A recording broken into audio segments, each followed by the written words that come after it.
जशी देगराज पाया असते माय त्याची, तशी आयुष्य घडवाया असते हो जिजाऊ.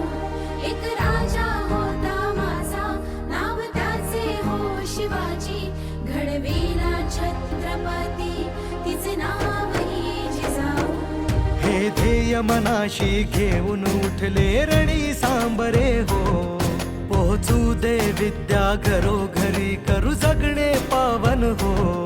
नांदू दे सुख हे अंगणी, माझ्या लोकांच्या जीवनी, समृद्ध कराया समाज हा, दिला पदर मायेचा.